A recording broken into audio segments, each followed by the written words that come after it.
Dis Catherine, comment on fait pour gérer l'absence d'un être qui nous est cher pendant cette période-là de fête?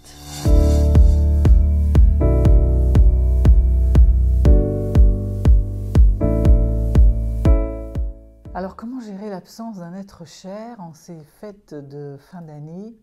C'est toujours au moment des fêtes, quand on se retrouve entre amis, en famille, et même seul, ça peut le faire aussi. Dès qu'il y a une ambiance festive comme ça vient mettre un poids et rappeler combien l'être disparu nous manque. Donc, je vais te donner 5 pistes possibles pour passer au mieux cette période. Alors, tu peux faire comme moi j'ai fait la première année où mon père est décédé. Il est parti en juin et tu vois, ça faisait quand même 5-6 mois plus tard, décembre. Je n'ai pas pu fêter Noël.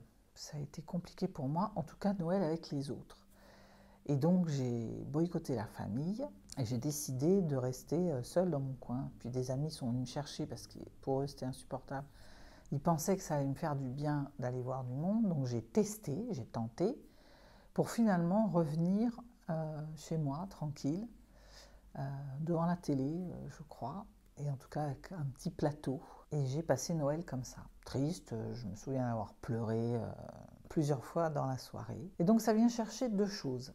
Il y a quelque chose de l'ordre déjà d'accueillir les émotions, d'accueillir, c'est normal d'avoir de la tristesse, quand tu as perdu quelqu'un. Et quand bien même ça ferait des années, et bien de toute façon, chaque année, aux dates anniversaires ou quand un souvenir te le rappelle, la tristesse revient. C'est normal et elle demande à être entendue. Et donc il y a quelque chose de l'ordre de l'écouter. Donc moi, ce soir-là, j'avais besoin, à Noël, de sortir les émotions. Je crois que c'est pour ça d'ailleurs aussi que je voulais être seule.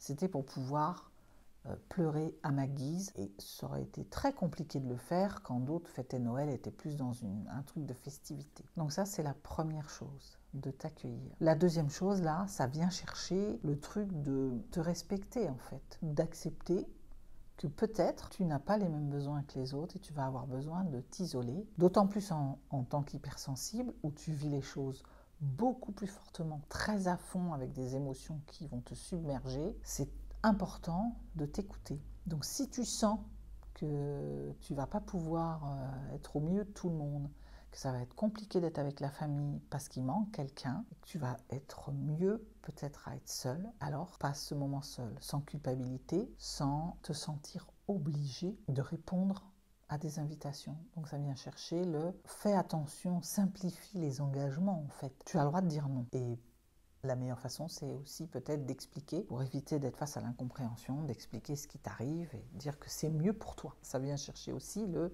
exprimer tes besoins, savoir dire tes besoins aux autres. Alors après, il y a quelque chose que je fais moi aussi, et que je trouve qui m'a fait du bien durant toutes ces années, mais particulièrement en ces temps de fête, c'est de faire comme un rituel, quelque chose pour rendre hommage à la personne qui n'est plus là en fait. Et c'est de ritualiser à fond, c'est-à-dire en plus, en tant qu'hypersensible, on a vraiment besoin d'aller au fond des choses.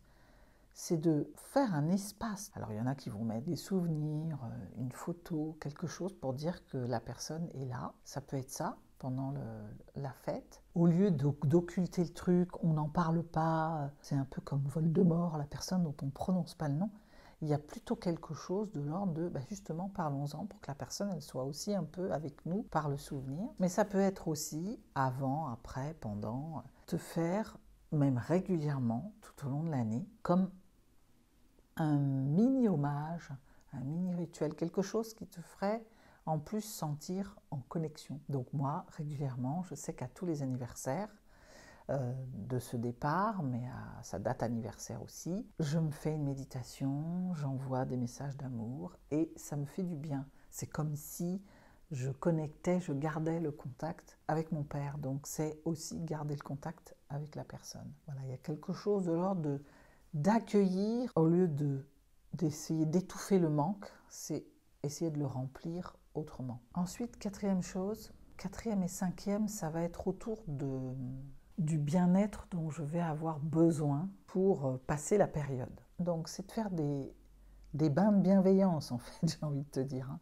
C'est fréquente tes amis qui vont t'aider, partage-leur ce que tu ressens peut-être à l'approche des fêtes. Là, on n'est pas encore tout à fait le 25. Parle-en avec tes amis, explique que tu rentres dans une période compliquée pour que tu trouves au moins de l'écoute, un espace où tu peux déposer ça, et ça va permettre de aussi, ça fait partie des bonnes conditions de circulation de l'émotion. Donc ça, c'est aller chercher à l'extérieur quelque chose. Et puis, en cinquième, tu peux aller chercher à l'intérieur de toi ce bien-être qui pourra t'aider à passer aussi un peu ce moment, surfer avec la tristesse, et c'est de te faire des activités qui te font du bien. Moi, je suis musicienne, je compose, et je sais que là, ça va être un moment, ça va être idéal.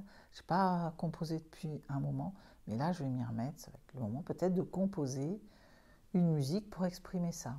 Mais toi, tu peux écrire, dessiner, voilà, si tu as un côté artistique, et puis peut-être même tu ne sais pas que tu en as un. Donc, fais ce qui te vient, écris, dessine. Moi, des fois, quand je vais pas bien aussi, je vais me faire un film. Alors, soit je pousse à fond et je regarde un film triste, comme ça, je pleure toutes les larmes de mon corps, mais ça vide aussi. Ou d'aller marcher aussi en forêt. La nature est très apaisante. Donc, c'est aussi d'aller te connecter à quelque chose de plus grand que toi pour trouver de l'apaisement en toi, mais aussi, pour le coup, là, dans un environnement plus naturel, plus grand. Et qui sait, tu n'es pas à l'abri d'une surprise, d'avoir un petit signe sur le chemin, quelque chose qui viendrait te dire que finalement, la personne n'est peut-être pas si loin. Voilà, j'espère que ça t'aura aidé un peu et que dans ces pistes, tu trouveras quelque chose à exploiter pour passer au mieux ces fêtes de fin d'année. À demain.